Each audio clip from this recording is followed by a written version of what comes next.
Let me tell you something about the humans, something the Galactic Council refused to put in the official reports, something the High Admirals deleted from their logs, something that every species who was present in that chamber will spend the rest of their very long lives trying to forget. They laughed at us, not nervously, not politely, not the way a lesser species laughs when it is terrified and trying to hide it. No, they laughed the way a predator laughs when the prey walks directly into its mouth and asks, "Is this the right address?" But I am getting ahead of myself.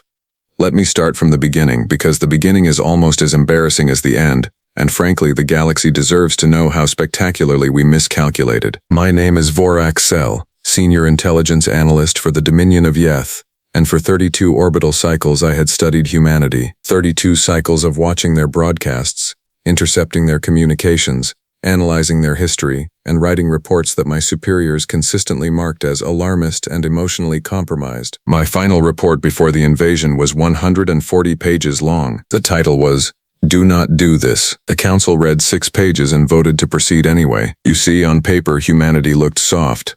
Wonderfully, deliciously soft. They were, by all measurable standards, the most divided species in the known galaxy. They had 206 countries. They had somewhere in the range of 4,500 active religions. They argued about everything: borders, resources, which of their leaders was more of a criminal than the other, and, most baffling of all, whether a particular fruit belonged on a dish of melted dairy and bread. When the Dominion Council reviewed our surveillance data, Fleet Admiral Zora Tech actually laughed, which was saying something because Admiral Zora Tech had not laughed since the Pura massacres of 1190. "They cannot agree on lunch," she said, "and we are afraid of them." I raised my hand. "Admiral, I would like to direct your attention to page 47 of my report, which covers what happens when they stop arguing with each other." She did not read page 47. I would like to note, for the historical record, that page 47 was titled, "What Happens When They Stop Arguing with Each Other." The ultimatum was broadcast on a Tuesday, which is a human concept of time I still do not fully understand, but which apparently carries emotional weight on their planet. Fleet Commander Braxis Vorn personally chose the timing. He said it would maximize psychological disruption. The message was simple, elegant, and completely representative of how little we understood the species we were threatening. The transmission said, "People of Earth, the Dominion of Yeth has observed your planet for 3 cycles. We have determined that your species poses a long-term threat to galactic stability. You are hereby given 72 of your hours to begin formal surrender proceedings. Failure to comply will result in the total neutralization of your defensive capabilities. You have 3 days. Choose wisely." We sent it on 17 different frequencies, in 412 human languages, with a visual display of our fleet, which numbered 6,340 warships positioned just beyond their moon. We expected panic. We got Twitter. Within minutes, the humans were doing what they always do when faced with existential crisis. They started making jokes. Our translation units worked overtime trying to process the responses. One human posted an image of a small 4-legged mammal sitting in a burning structure, surrounded by flames, drinking from a cup. The caption said, "Me reading the alien ultimatum on day 1 of the worst week of my life." Another wrote, "The aliens picked the worst possible week.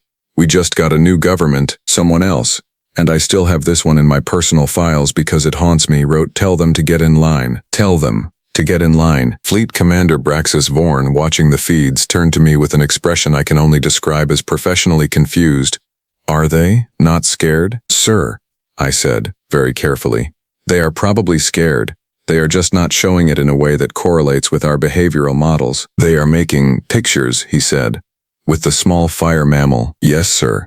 That is a cultural coping mechanism." He stared at the screen for a long time. "Vorak Sel," he said finally, "is it possible that we made an error?" "Sir, I have been saying that since page 1 of my 140-page report." He did not respond to that. Day 1 passed without surrender. Day 2 was when things got interesting. The humans held what they called an Emergency United Nations Summit, which historically was an event where they argued loudly, accomplished little, and produced a document that everyone agreed with and no one followed. We monitored it closely, expecting division, panic, the usual fracturing that made human civilization so theoretically manageable. What we got instead was quiet. Not tense quiet, not defeated quiet. The kind of quiet that falls over a room when everyone has already made up their minds and there is simply nothing left to discuss. One of our ground-level surveillance probes, stationed outside the building in the human city called New York, picked up a conversation between 2 human soldiers. The translation came through to my station in real time. The first soldier said, "You think they know what they're walking into?" The second soldier said, "No." The first soldier said, "Good." That was the entire conversation. 7 words.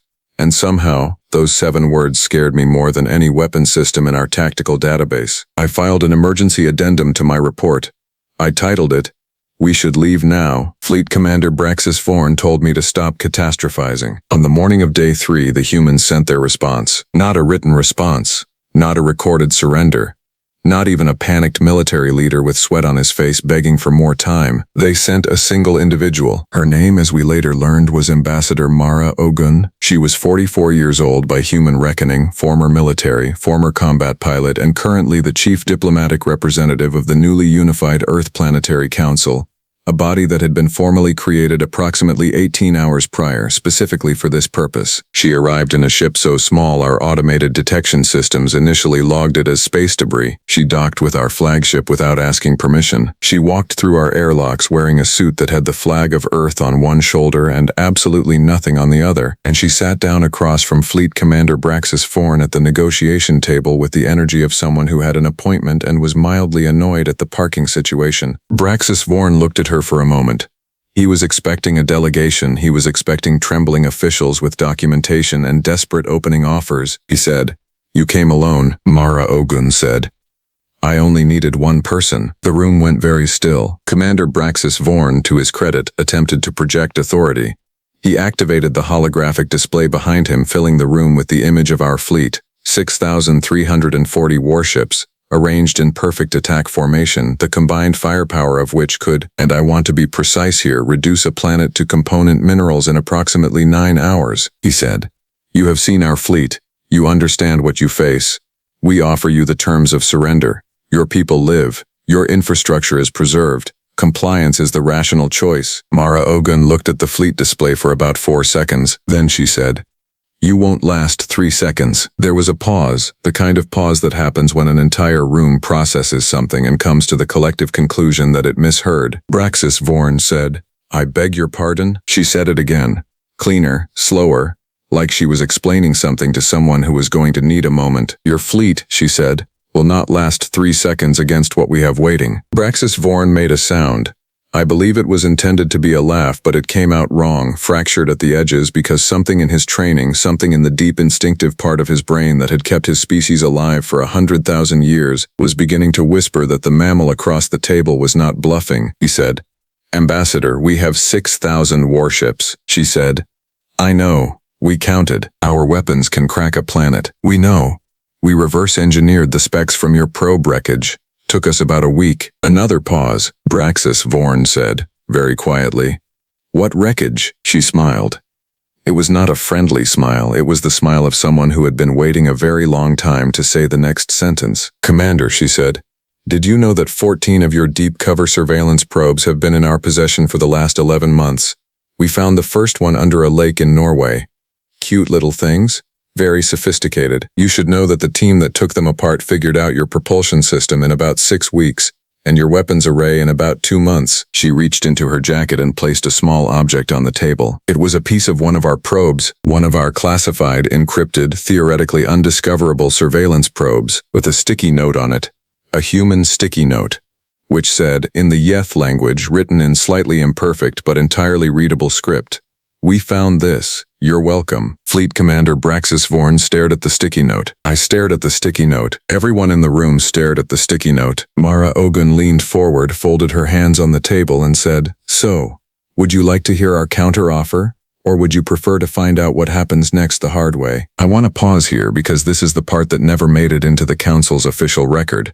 The part they marked classified and buried under 17 levels of administrative restriction. Fleet Commander Braxis Vorn, decorated veteran of 9 campaigns, conqueror of the Talon Belt, the individual who had personally overseen the subjugation of 4 sapient species, the most feared military commander in the Dominion of Yeth, pulled up his tactical display. He called up the location of the 14 missing probes. He cross-referenced with human military installations. He ran the numbers. And then, very quietly, he said to me, "Vorak Sel, what is on page 47 of your report?" I looked at him. "Now you want to know?" I said. He said, "Tell me." I said, Page 47 says the humans do not fight to defend their territory, they fight to defend each other, and when they are threatened as a single unit they do not fracture, they unify. And a unified humanity, Commander, is not a diplomatic problem. I paused. It is an extinction event. The room was very quiet. Mara Ogun was still sitting across the table, waiting, patient as stone, with the sticky note sitting between us like a tiny, terrifying monument to how badly we had miscalculated. She said, "Whenever you're ready, here is something they do not teach you at the Dominion War Academy. There is a difference between a species that has never lost a war and a species that has lost every kind of war there is, learned from every single one, and spent 10,000 years building something that cannot be broken by anything the universe has thrown at it yet. The first kind of species is confident. The second kind is dangerous." Fleet Commander Braxis Vorn was beginning to understand this distinction, approximately 72 hours too late, sitting across a table from a human woman who had not blinked in what felt like an unreasonable amount of time. Ambassador Mara Ogun picked up her small cup of liquid, the one she had brought aboard herself because, as she had informed our crew upon arrival, she did not drink anything she had not personally prepared, and she took a slow sip. She set the cup down. She said, "Let me show you something." She opened a small device, flat and rectangular, which our analysts had already identified as a standard human communication tablet. Nothing threatening about it. Our weapon scanners had cleared it twice. What she pulled up on that tablet, however, was not standard. It was a map. Not a map of Earth. A map of our fleet positions. Every ship, every formation, every patrol route. Updated, our navigation officer confirmed with a look on his face like he had just swallowed something alive. Within the last 40 minutes, Braxis Vorn said. "That is classified," Mara said. It was. How? It was not a question, it barely had a shape.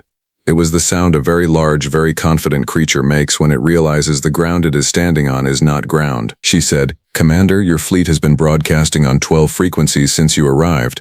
We have been listening on all 12. You encrypted 6 of them, the other 6 you apparently assumed were safe because we would not know to look." She tilted her head. We looked. Our communications officer, a young specialist named Pelak Dri, turned from his station and said, in a voice barely above a whisper, "Sir, she is correct. Frequencies 7 through 12 were running open maintenance telemetry, I assumed." He stopped. He could not finish the sentence because the end of the sentence was "I assumed they would not know." And that sentence had just become the most professionally catastrophic thing anyone in this room had ever thought. Braxis Vorn did not respond to Pelak Dri.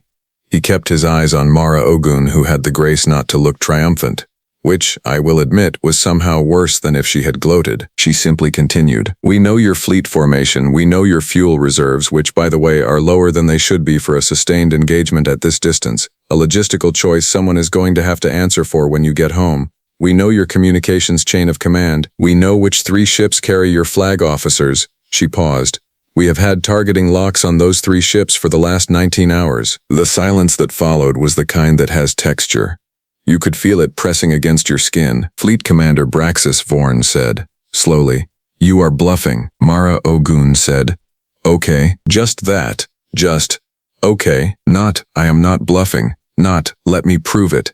Not a single word of protest or reassurance. Just okay, with the calm of someone who knows exactly what happens next and is comfortable waiting for it to arrive." Braxis Vorn looked at me. I looked at him. I said, very quietly, "Sir, she is not bluffing." He said, "You do not know that." I said, "Sir, I have spent 32 cycles studying this species. I know exactly what a bluffing human looks like. They talk faster, they make more eye contact, they move their hands." I looked at Mara Ogun, who was sitting completely still, hands flat on the table, eyes steady, unhurried. "She is not doing any of those things. She already won. She is just waiting for us to notice." Braxis Vorn straightened in his chair. He was a proud creature. Say what you will about his tactical judgment, and I will say quite a lot. He was genuinely brave, and he did not give ground easily. He said, "Ambassador, even if everything you say is accurate, even if you have our positions and our frequencies and your targeting systems are active right now, you are one planet. We are 6,000 ships. The math does not change." Mara Ogun nodded slowly, like a teacher acknowledging a student who had gotten the first part of the problem right but missed the important bit at the end. She said, "You are 6,000 ships in one place." She swiped on her tablet. The display shifted. It now showed something that made every military officer in the room lean forward involuntarily. which is the kind of involuntary movement that happens when your brain processes information before the rest of you catches up. It was a second fleet, not Earth's defensive satellites, which we had already catalogued and dismissed. Not their ground-based weapons systems, which were significant but not fleet scale. A fleet. An actual, fully assembled operational fleet. Sitting in formation on the far side of their moon, completely occluded from our sensor range. 2,100 ships. Not as many as ours, less than a third of our numbers, and normally that would be the end of the tactical analysis. Except our chief weapons analyst, Commander Harris Vell, made a sound at his station that I had never heard him make before. It was not a word. It was the vocalization of someone whose professional confidence had just walked into a wall at high speed. Harris Vell said, "Sir," Braxis Vorn said. "Report," Harris Vell said. "Those are not standard configuration ships." "Explain." Harris Vell turned from his display. He looked, I noted, like a creature who had spent his entire career as a weapons expert and had just discovered that someone else had been doing a very different version of the same homework for longer and with more motivation. He said, "Their ships are carrying a variant of our own particle lance technology, sir. Modified, substantially modified. The yield signatures are..." He stopped. He recalculated. He stopped again. "They are approximately 4 times the output of our standard lance configuration." The room absorbed this. Braxis Vorn said, "That is not possible. The physics of particle lance amplification have a hard ceiling," Harris Vell said. "They appear to have found the ceiling and then built a door in it, sir." Mara Ogun had not moved through any of this. She waited while we processed. She waited while Braxis Vorn and his senior staff held a rapid, low-voiced exchange that I was close enough to hear and which consisted primarily of tactical reassessment, 2 instances of someone saying how, and 1 instance of Admiral Cresfoto saying something in his native Yeth dialect that does not translate cleanly but roughly means, "The ground is not where I left it." Then she spoke again. She said, "Commander, I want to be honest with you because I think honesty is faster and I have a dinner reservation back home that I would genuinely like to make." Someone in the room, I believe it was Pelik Dree, made a small, involuntary sound. A dinner reservation. The woman was here staring down 6,000 warships and she had a dinner reservation. Mara said, "You came here because we looked manageable, divided, loud. You looked at our history and you saw wars, and you thought that meant weakness. But Commander, every war we ever fought, we fought against ourselves. Do you understand what that means?" Braxis Vorn said nothing. She said, "It means we have been stress testing our own civilization for 10,000 years.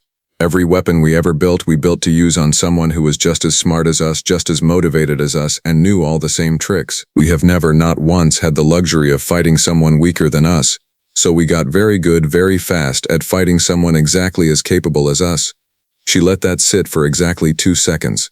"You are not as capable as us, I say that with respect. You have simply not had the same practice." The room was so quiet I could hear the ventilation system cycling. Braxis Vorn said, finally, "What is your counter-offer, Ambassador?" She said, "Simple. You leave, permanently. You file a report with the Galactic Council that Earth is a Class 7 protected world under voluntary isolation status, which means no Dominion vessel approaches within 4 light-years without written invitation. In exchange, we do not demonstrate what our modified particle lances do to a fleet at close range, which I promise you is a demonstration nobody in this room wants to see, including me, because the cleanup would be enormous and we just got the moon looking nice again." Braxis Vorn said, "And if we refuse?" She picked up her cup again, took a sip. "Set it down," she said. "Then I miss my dinner reservation, and you find out why every species that ever tried to conquer us is now a footnote in a history book that we wrote. I want to tell you that Braxis Vorn deliberated. I want to tell you there was a long, dramatic, tactical discussion, a careful weighing of options, a display of military dignity in the face of an impossible situation. What actually happened was that he looked at the fleet display, looked at the modified particle lance readings, looked at Mara Ogun and said, 'Harris Vell, what are our odds in an engagement?' Harris Vell, who had been running numbers since the display changed, said, 'Sir, if their yield signatures are accurate, and their targeting data is as current as she claims, and their pilots are anything like their combat history suggests.'" He paused. He was a precise individual who did not like giving imprecise answers. He gave one anyway. "Sir, I think we lose most of the fleet before we get close enough to hurt them," Braxis Vorn said. "Most?" Harris Vell said. "Possibly all, sir. I am trying to be optimistic." Braxis Vorn sat with that for a moment. Then he looked at Mara Ogun and said, "Class 7 protected status," she said. With the 4-light-year buffer, he said. Agreed. She stood, picked up her tablet and her cup, and nodded once, the way someone nods when a meeting has concluded and they are genuinely pleased about the efficiency of the outcome, she said. I will have our council transmit the formal documentation within 6 hours. I would appreciate if your fleet began its withdrawal before that. Just as a show of good faith, she walked to the door. Then she stopped, turned back. And for the first time since she had walked aboard, something shifted in her expression. Not softness exactly, not warmth. More like the look of someone who genuinely means what they are about to say and wants it heard clearly. She said, Commander, I know what you thought when you looked at us. I know what everyone thinks. We are loud and we are messy and we fight with each other about everything, and yeah, honestly, it is a lot. The corner of her mouth moved, just slightly, but that noise, all that disagreement, all those arguments, that is what a species sounds like when it is alive, when it is still figuring itself out, when it has not given up. She looked at him for one more moment. Then she said, Don't come back, and she left. The fleet began its withdrawal 40 minutes later. I filed my final report from the bridge as we turned away from Earth. It was 3 pages long this time. Short because there was not much left to say. The title was, I told you so. My superior marked it received and did not respond. The humans watched us go. We know this because their tracking systems stayed locked on every single one of our ships all the way to the edge of the 4-light-year buffer, not aggressively, not as a threat, just watching, the way you watch something to make sure it actually leaves. On the last intercept our communications team pulled before we went to jump, someone on Earth had started a new broadcast, a music channel, of all things, playing something loud and rhythmic and absolutely triumphant. The kind of sound a species makes when it has just done something it is very proud of and is not remotely trying to be modest about it. Pelek Dree, listening to the intercept, said quietly, They are celebrating. I said yes, he said. Do you think they were actually scared? I thought about Mara Ogun, about the way she had sat still instead of moving, about a sticky note written in imperfect Yeth script, about 2,000 ships hiding behind a moon for 19 hours holding targeting locks in complete silence waiting. I said, terrified. Every single one of them. Pelek Dree looked confused. Then how did they? I said. Because being scared is not the same as backing down. That is the thing we got wrong. That is the thing we always get wrong. We assumed the fear would stop them. I watched the stars blur as we entered jump.